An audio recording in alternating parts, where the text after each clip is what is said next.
Good morning. ഇന്നത്തെ റീലിൽ correct pencil holding grip, tripod grasp, പെൻസിലോ പെന്ന് എന്താണെന്ന് വെച്ചാൽ ട്രൈപോഡ് ഗ്രാസ്പിനെ കുറിച്ചാണ് പറയുന്നത്. കറക്റ്റ് പെൻസിൽ ഗ്രിപ്പ് പഠിപ്പിക്കുമ്പോൾ ആദ്യം തമ്പും ഇൻഡെക്സ് ഫിംഗറും കൊണ്ട് പെൻസിലിൻ്റെ രണ്ട് സൈഡിലായിട്ട് ഇങ്ങനെ പിഞ്ചി എടുക്കുന്ന പോലെ ഈ ഒരു ഗ്രാസ്പ് പഠിപ്പിക്കുക. ഇത് കറക്റ്റ് ചെയ്ത് കൊടുക്കുക രണ്ട് സൈഡിലായിട്ട്. ഇനി ഇത് ഇങ്ങനെ പിടിച്ച് കഴിഞ്ഞ് കഴിയുമ്പോൾ മേളിൽ നിന്ന് ഇങ്ങനെ പെൻസിൽ തട്ടി നോക്കുക. അപ്പോൾ ഒത്തിരി ലൂസായിട്ടാണ് പിടിച്ചെങ്കിൽ പെൻസിൽ ഇങ്ങനെ മുൻപോട്ട് കയറി വരും. അപ്പോൾ കുറച്ചുകൂടെ പ്രഷർ അപ്ലൈ ചെയ്യണം. ഒരുപാട് പ്രഷർ അപ്ലൈ ചെയ്താൽ വിരലിൻ്റെ ഇവിടെ പാട് വരും, വിരൽ വേദന എടുക്കും. ഓക്കെ, അപ്പോൾ റൈറ്റ് പ്രഷറിൽ ഹോൾഡ് ചെയ്യണം. ഇനി എവിടെ പിടിക്കണം എന്നുള്ളത്, ഇത് ഹോൾഡ് ചെയ്യുന്നത് approximately 1.5 centimetres from the tip. അതിനൊരു സൂത്രം പറഞ്ഞുതരാം. ഈ ഷാർപ്പൻ ചെയ്തിട്ടില്ലേ, ഷാർപ്പൻ ചെയ്താണ് ഇതിൻ്റെ താഴേക്ക് ഇറങ്ങി വരാനും പാടില്ല, ഒരുപാട് മേളിലോട്ട് കയറ്റി പിടിക്കാനും പാടില്ല.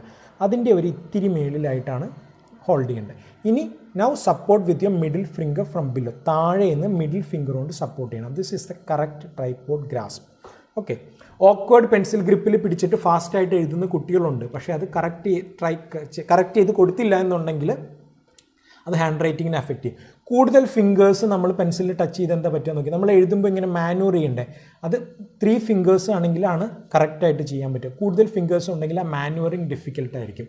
അപ്പോൾ റൈറ്റ് ഏജിൽ കറക്റ്റ് ചെയ്ത് കൊടുക്കുക. പെൻസിൽ ഗ്രിപ്പ് കറക്റ്റേഴ്സ് അവൈലബിൾ ആണ്, അതൊന്നും വേണമെന്നില്ല.